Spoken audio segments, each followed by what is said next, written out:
Hello guys, welcome to my YouTube channel and welcome to another simple tutorial video on this channel. And today I am going to show you how you can easily remove and delete your WhatsApp status. So without any delay, let's start the video.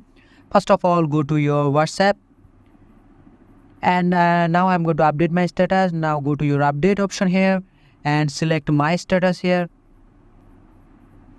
And after selecting my status, I'm going to click one picture just like that and just make it my status and click here, and as you can see it uploaded on my status. So to remove it, just click the status here and click those three dots on top of your right screen and just click the delete option here and now click delete again.